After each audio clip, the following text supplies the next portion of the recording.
기독교인이 되어버리는 바람에 기회를 놓쳤습니다. 힌두교는 뭘까요? 힌두교는 신들의 이야기입니다. 완전 판타지입니다. 성경보다 2800배 재밌습니다. 신들의 이야기, 신들의 무용담, 신들의 화려한 신화가 있고 그거에 근거한 교훈이 있습니다. 그런데 성경은 수많은 사람들이 등장합니다. 불교의 경전, 힌두교의 어떤 그 경전, 이슬람의 꾸란 다르게 성경엔 수많은 사람들이 등장해요. 이름도 다 기억할 수 없는 평범하고 시시한 자들의 이야기로 꽉 차 있습니다. 여러분, 십부라와 부라 들어보셨습니까? 십부라와 부하. 에바르프로디도 들어보셨습니까? 베베라고 아십니까? 안디바라고 아십니까? 오네시보로라고 아십니까? 도르가라고 아십니까? 루디아라고 아십니까? 이런 들어보지도 못한 이름들이 성경에 꽉 차 있단 말입니다. 이들은 완전하지도 않고 위대한 영웅들도 아닙니다. 그런데 주님은 이런 작은 자들의 삶의 작은 조각들을 통해서 당신의 나라를 이루어 가십니다. 그래서 성경에는 이런 이야기들로 꽉 차 있다는 것입니다. 제가 그 중에 세 가지 이야기를 여러분과 함께 나누려고 합니다. 첫 번째는 룻이란 여인의 이야기입니다. 한번 읽어보겠습니다. 룻기 1장 15절부터 17절. 제가 오늘부터 이제 새한글 성경이라는 새로 성서공회, 우리나라 성서공회에서 번역한 새한글 성경을 쓰기로 했습니다. 여러분 한번 읽어볼까요? 자, 1장 15절부터 17절까지 시작.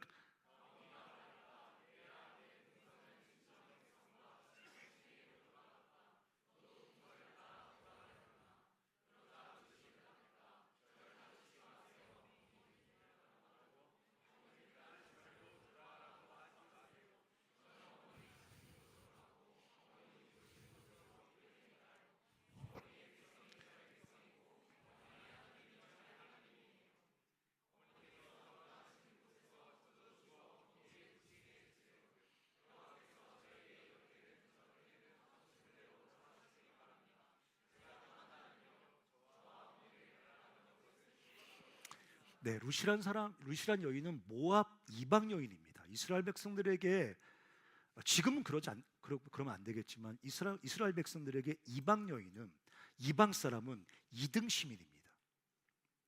이스라엘 백성들은 하나님 택하신 백성이고 이방은 하나님을 모르는 비천한 존재들입니다. 근데 나오미란 여인이 이스라엘에 가뭄이 드니까 자기 가족을 이끌고 모압으로 피난 갔습니다. 거기서 남편이 죽고 두 아들이 다 죽었습니다. 그 두 아들의 며느리들 중에 한 사람이 룻입니다. 이제 나오미가 그 모압에서 예루살렘으로 돌아옵니다.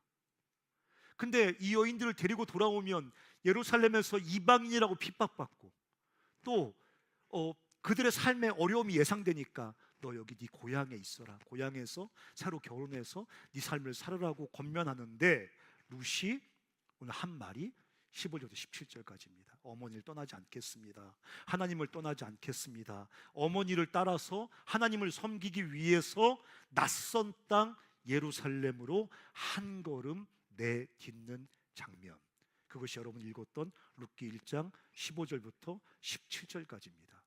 2장에 넘어가면, 룻기 2장에 넘어가면 시어머니를 봉양하기 위해서, 예루살렘에 돌아왔으니까 먹고 살아야 될 거 아니에요. 시어머니를 봉양하기 위해서 보아스라는 사람의 밭에 가서 일을 하기 위해 한 걸음 내딛습니다. 절망할 수밖에 없는 암담한 상황인데 어머니를 봉양하고 하나님을 섬기기 위해서 예루살렘이란 낯선 땅으로 한 걸음을 내딛고, 2장에서는 이제 먹고 살기 위해서, 어머니를 봉양하기 위해서, 밭에 가서 일하기 위해서, 생존을 위해 한 걸음 내딛습니다. 그리고 3장에 넘어가면 자기 가정을 다시 세우기 위해서, 자기 집을 다시 세우기 위해서 보아스란 남자와 새로운 가정을 이루기 위해서 또 한 걸음 내딛는 그런 장면이 룻기의 내용입니다. 이 룻의 이야기, 룻기의 이야기에는 무슨 위대한 믿음이나 기적 같은 헌신이나 영웅적인 행동은 나오지 않습니다. 오직 한 여인이 살기 위해서, 가정을 세우기 위해서, 하나님을 따르기 위해서 한 걸음 한 걸음 앞으로 내디딘 것뿐입니다. 그런데 주님께서 그 작고 평범한 한 걸음을 통해서 이 땅에 그리스도를 보내심으로 세상을 구원하시는 중요한 한 조각으로 사용하신다는 거예요. 여러분, 한번 룻기 4장 21, 22절 한번 읽어보겠습니다. 룻기 4장 21, 22절 한번 읽어볼까요? 시작.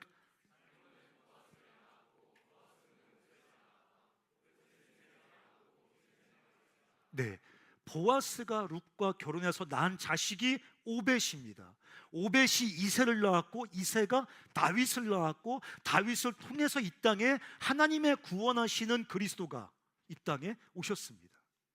그러니까 이 룻이란 여인, 이 비천한 이방 여인, 그냥 평범한 여인이 살기 위해서, 하나님을 따르기 위해서, 어머니를 섬기기 위해서 한 걸음 앞으로 내디딘 이 평범한 한 걸음을 주님이 사용하셔서 이 땅을 구원하시는 그리스도를 이 땅에 보내셨다는 거예요. 누구도 주목할 만한 위대한 사건이 아닙니다. 평범한 사람은 흉내낼 수 없는 기적 같은 영웅적 행위도 아닙니다. 한 사람이 사랑하고 주님을 따르기 위해서 평범하게 내디딘 한 걸음입니다. 근데 주님이 이 무명의 한 여인의 한 걸음을 사용하셔서 이 땅에 예수 그리스도를 통한 구원의 역사를 이루어 가신다는 거예요. 제가 또 하나 여러분에게 보여드리고 싶은 사람은, 이 사람은 장님입니다. 자, 마가복음 10장 46절입니다.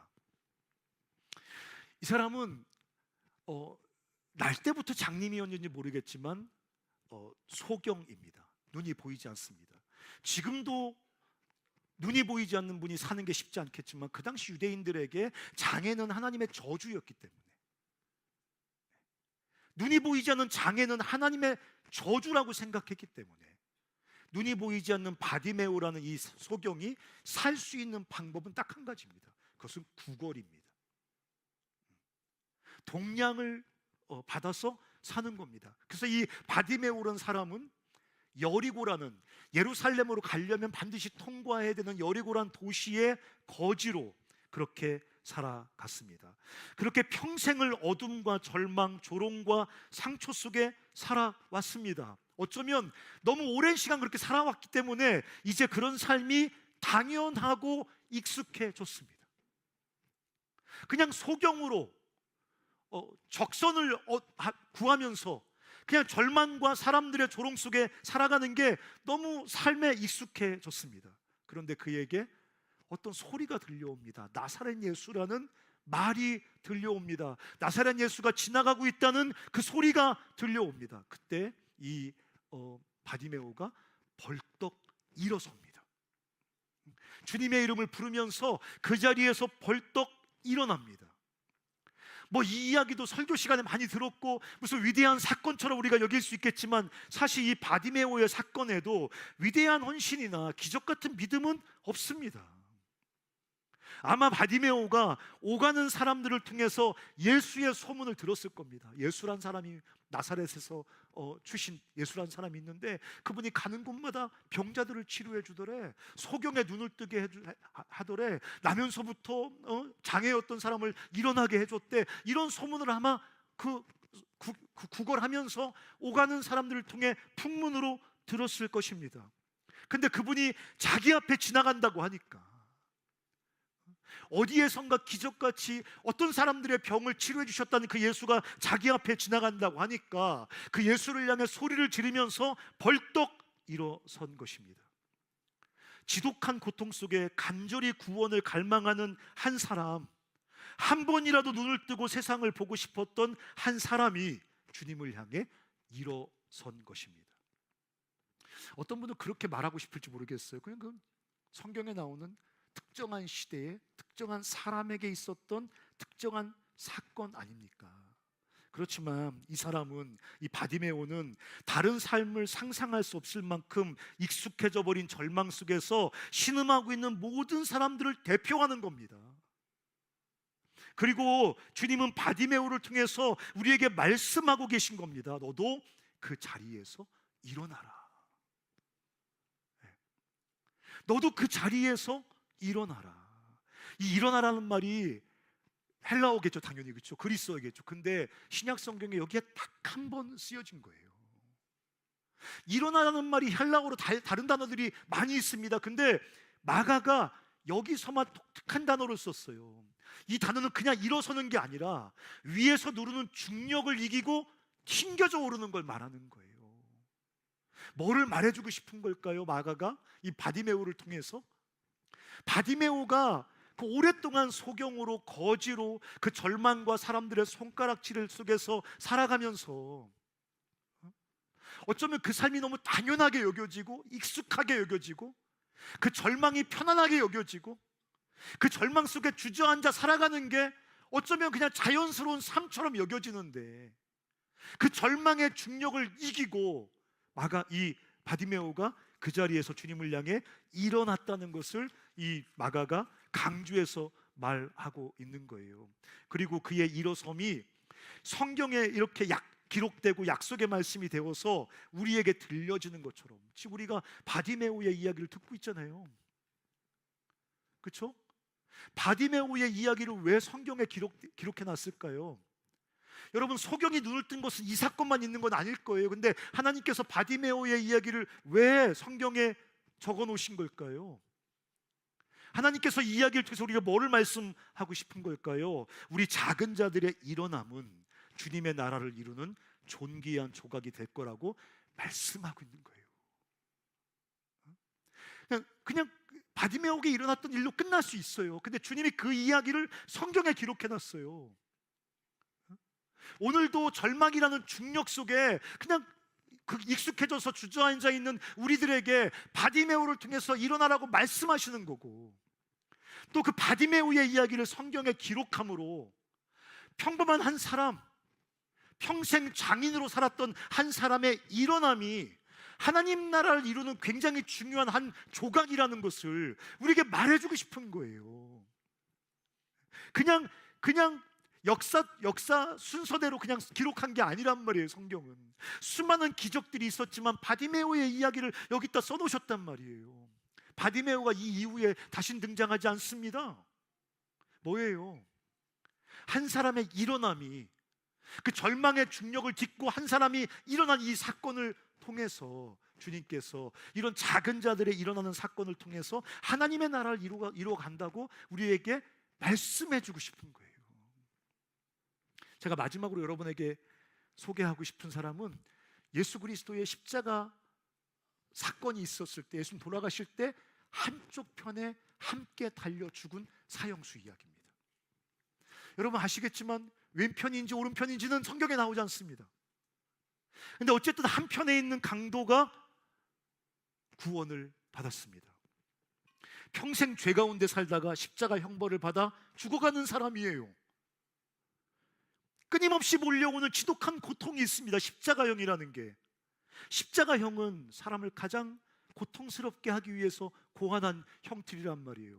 여러분 이렇게 매달리지 않습니까? 늘어지면 숨이 막힙니다. 그럼 질식해서 죽을 것 같은 고통 속에서 손을 다시 호흡하기 위해서 일어나면 온몸이 찢겨지는 고통이 몰려옵니다. 힘을 빼고 늘어지면 다시 질식의 고통이 몰려옵니다.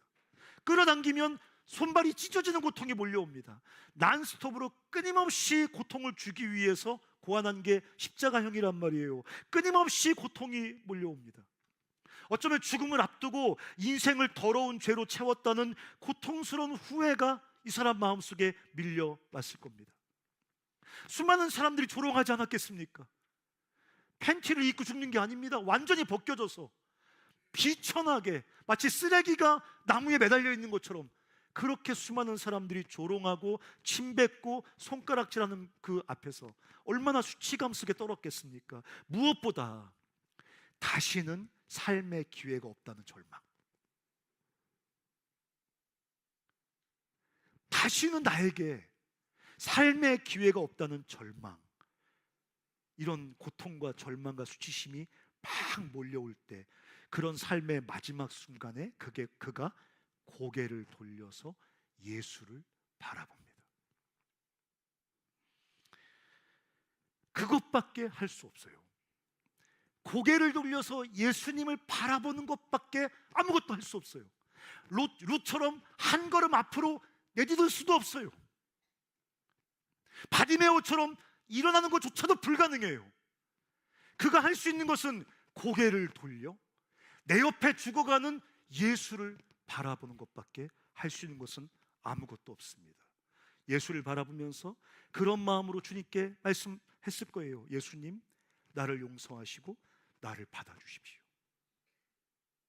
당신의 나라에 들어가실 때 나를 함께 들어갈 수 있게 해주십시오. 나를 용서하시고 나를 받아주십시오.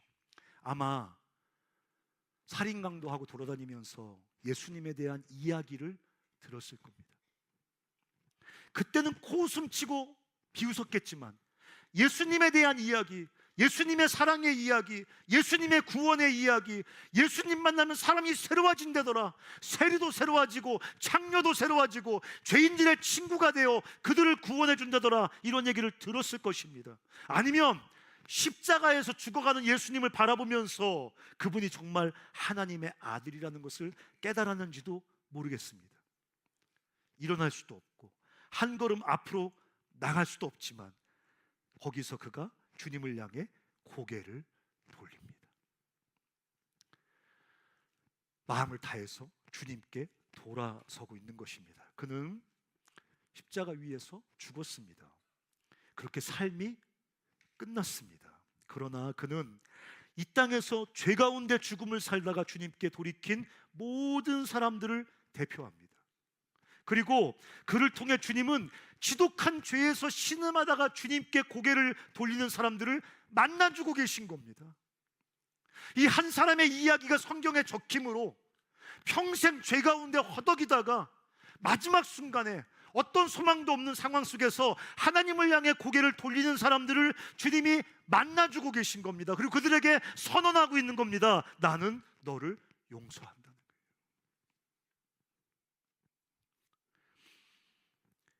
그리고 그는 이름도 알려지지 않았지만 다시는 역사 속에 등장하지 않지만 온 세상을 향해 하나님의 나라가 어떤 곳인지를 그 누구보다도 강력하게 세상에 드러내고 있는 겁니다. 여러분, 바울도 있고 베드로도 있고 위대한 믿음의 사람들이 있지만 하나님의 나라가 어떤 곳인지 이렇게 강력하게 세상에 보여주는 사람은 예수님 우편에서 고개 돌리고 죽은 바로 그 사형수입니다. 하나님의 나라는 사랑의 나라인 겁니다. 은혜의 나라인 겁니다. 자격이 없고 삶이 망가지고 깨어지고 평생 죄 가운데 허우적거리고 죄가 아니라 자격이 아니라 하나님의 진노와 징계의 대상이 될 수밖에 없는 존재라 할지라도 하나님의 사랑과 은혜를 향해서 고개를 돌릴 때 그 죄인을 품고 그 죄인을 받아주는 하나님의 나라, 하나님의 사랑, 하나님의 은혜, 이것을 가장 강력하게 드러낸 사람이 바로 이 사람입니다. 이름도 없는 지독하게 작은 한 사람의 돌이킴, 그것을 통해 하나님은 이 땅에 당신의 사랑과 은혜를 밝히 드러내셨습니다. 제가 평생 생각하는 구절입니다. 예수님 우편에서 주님을 향해 겨우 온 힘을 다 짜내서 고개 돌린 이 사람. 어떤 사람은 그렇게 말하더라고요. 그렇게 죽어버렸잖아, 무슨 의미가 있어? 아니요, 십자가 위에서 주님을 향해 고개 돌린 이 사람의 삶을 통해서 역사 속에 가장 찬란하게 하나님의 사랑이 뿜어져 나왔거든요. 하나님의 은혜가 뭔지 가장 찬란하게 뿜어져 나왔거든요.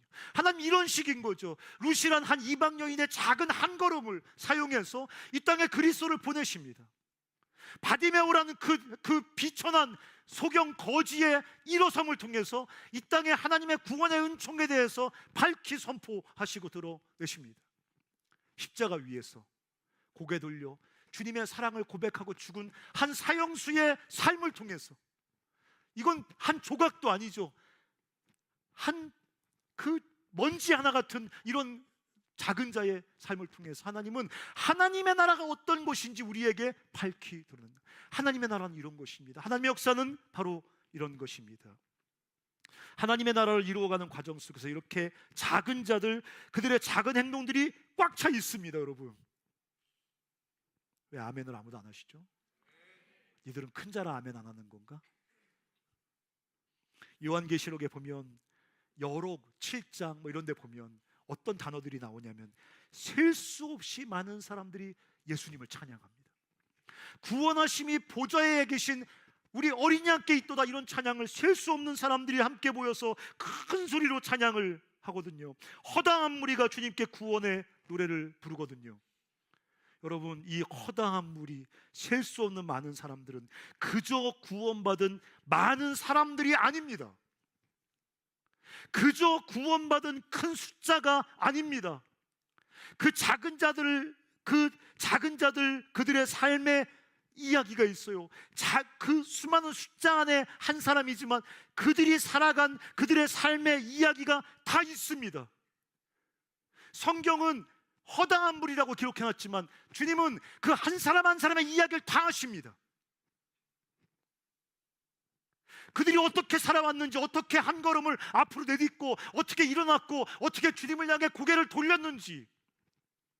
우리는 그들을 허다한 무리라고 말하지만 주님은 그 한 사람 한 사람을 다 아십니다. 그 주님이 뭐라고 말씀하십니까? 그 눈에서 눈물을 닦아주신답니다. 눈물을 단체로 닦아주시나요? 아니요. 주님이 한 사람 한 사람의 주님을 향해 돌이킨, 일어선, 한 걸음 부들부들 떨리는 걸음으로 앞으로 간 그 한 사람 한 사람의 작은 이야기를 다 아시고 한 사람 한 사람의 눈물을 다 닦아주신다고 성경은 말하고 있습니다. 그리고 그 모든 조각들로 하나님께서 당신의 나라를 이루신다는 거예요. 여러분, 제가 가장 감동적인 건 뭔지 아십니까? 주님께서 그 나라가 다시 오실 때 우리에게 의의 면류관을 주신답니다. 면류관을 주신답니다. 여러분, 면류관이 뭡니까 여러분? 천국 입장권입니까? 그렇지 않습니다. 우리 한 사람 한 사람 각자의 삶의 자리에서 어디 내놓을 만한 이야기는 아닐지라도 하나님만 아시는 그 우리의 일어섬, 돌이킴, 한 걸음 앞으로 내디듬, 이걸 다 아시는 주님께서 너의 그 작은 삶은 나에게 너무너무 소중한 보석같이 찬란해. 그게 면류관이란 말이죠. 무슨 18K 무슨 금으로 된 모자 쓰고 다니면 기분 좋으십니까 여러분? 무겁기만 하지? 면류관이라는 게 뭘 말하는 겁니까? 너의 삶이 나에게 얼마나 찬란하고 아름답고 소중하고 존귀한지를 우리에게 다 말씀해 주신다는 겁니다. 그렇게 우리 삶을 여겨 주신다는 것을 면류관이 우리에게 상징하는 것입니다. 너의 삶은 나에게 찬란한 보석이었어. 세상은 우리에게 주변인이라고 얘기합니다. 세상은 우리에게 소외된 비주류라고 얘기합니다. 너의 삶은 무가치하다고 얘기합니다. 너의 삶은 세상 역사의 어떤 목적을 이루어가는데 쓸데없다고 말합니다. 영향력이 없다고 말합니다. 하지만 주님은 우리 삶을 향해서 너의 삶은 찬란하고 바꿀 수 없는 너무너무 소중한 나의 보석이라고 말씀하십니다. 이제는 우리 차례입니다. 우리가 평범하고 작지만 주님 안에서 돌이켜 일어나 한 걸음 앞으로 나아갈 때입니다. 저는 2002년에 제 삶에 큰 실패가 한 번 있었습니다. 완전히 삶이 무너지고 삶이 완전히 깨져서 저는 사역자로 사는 것을 포기했습니다. 그리고 2년 동안 방황을 했습니다. 그때 한 교회에서 한 목사님을 통해서 연락이 왔습니다. 와서 다시 나와 같이 사역을 시작하자. 그 이야기를 듣고 제가 절망해서 고개를 돌려서 주님을 바라봤습니다. 그리고 그 익숙해진 낙심과 절망에서 일어섰습니다. 그리고 시골에 있는 작은 교회를 향해서 한 걸음 내딛었습니다. 그 작은 내 삶의 한 조각을 통해 주님은 제 삶 속에 전혀 새로운 이야기를 써 가셨습니다. 솔직히 제 삶을 돌이켜보건대 어떤 위대한 믿음의 도약, 위대한 믿음의 헌신, 그런 거 하나도 기억나지 않습니다. 다만 작은 돌이킴, 작은 일어남, 앞으로 내디딘 작은 한 걸음, 그런 작은 삶의 조각들을 주님이 사용해 주셔서 제 삶을 여기까지 인도해 오셨습니다. 여러분, 사단이 불화살을 쏘는지는 잘 모르겠어요. 뭐 쏜다고 하니까. 사단의 공격이, 사단이 우리 삶에 쏘아대는 불화살이 뭘 거라고 생각합니까? 술 먹어, 담배 펴, 욕해, 뭐 이런 거 이런 걸까요? 음란한 생각해, 뭐 이런 게 사단이 우리에게 쏘는 불화살이라고 생각하십니까? 저는 너의 그 작은 삶과 매일의 조각들은 아무 의미가 없어. 이게 사단의 불화살입니다. 우리를 무너뜨리는 사단의 독입니다. 너의 그 작은 삶, 너의 그 시시하고 초라한 삶, 너의 그 주변인 같은 삶, 네가 살아내는 매일의 삶의 조각들은 아무 의미가 없어. 왜 이런 공격들을 해야 되는 걸까요? 사단은 알고 있습니다. 우리의 이 작은 삶의 조각들을 통해 우리 삶에 그리스도의 형상이 이루어지고, 이 땅에 우리의 작은 삶의 조각들을 통해서 주님의 나라가 도래한다는 것을 사단은 알고 있습니다. 그래서 사단이 진짜 막고 싶은 것은 위대한 믿음의 도약과 기적 같은 헌신이 아니라 우리같이 평범한 사람들의 일상 속 돌이킴, 일어섬, 한 걸음 앞으로 나아가는 것을 막으려 하는 것입니다. 사랑하는 형제와 자매 여러분, 작은 자의 하나님이신 우리가 그분의 백성답게 이 세상은 끊임없이 우리를 향해서 손가락질하고, 우리 삶은 역사 속에 하나님의 목적을 이루는데 주변인에 불과하고 소외된 비주류에 불과하다고 끊임없이 우리를 참소하는 이 세상과 어둠의 권세 앞에서 우리의 작은 삶의 조각들을 통해서 이 땅에 하나님의 나라를 이루어 가실 주님을 신뢰하고, 날마다 믿음으로 멈추지 않고 돌이키고 일어서서 한 걸음 앞으로 나아가는 여러분 되시기 바랍니다. 우리가 지금 여름 수련회 준비하고 있지 않습니까? 이게 어떤 사람에게는 굉장히 중요한 앞으로 한 걸음 내딛는 거겠죠, 그렇죠? 아마 어떤 분들은 누군가와 함께 열 몇 명이 한 리조트에 잔다는 게 너무 아마 상상할 수 없는, 지옥은 바로 그런 것이 지옥이지, 뭐 이렇게 생각하는 분이 계실지도 모르겠습니다. 낯선 사람과 밥 한 번 안 먹어봤는데 갑자기 낯선 사람 1만 명이 모인 데 가서 내가 일주일 동안 생활한다고, 이거 어쩌면 그 예수님 우편의 사형수가 고개 돌리는 것보다 더 어려운 일일 수 있을지 모르겠습니다. 사랑하는 형제와 자매 여러분, 매일매일 날마다 일어서서 날마다 주님을 향해 돌이켜 한 걸음 앞으로 나가시기 바랍니다. 제가 뭐 여러 번 말씀드렸으니까 제가 저를 잘 아시잖아요. 제가 요즘 되게 어려운 시간 보내고 있다고 말씀드렸잖아요. 어려움이 저한테 있거든요. 그래서 옛날처럼 큰 폭으로 내디딜 수가 없어요. 옛날에는 막 한 2m씩 나갔다면 요즘은 한 20cm 갑니다. 일어설 때 옛날에는 벌떡 일어섰지만 요즘은 겨우 무릎 짚고 일어납니다. 그래도 겨우 일어나서 겨우 고개 돌리고 겨우 조금 앞으로 나갈 수밖에 없는 내 작은 삶의 조각들이지만 전 믿습니다. 하나님께서 나의 이 끊임없는 믿음의 작은 조각들을 사용하셔서 내 삶에 그리스도의 형상을 이루신다고요. 내 인격을 완성시키는 게 아니에요. 그리스도의 형상을 이루신다고요.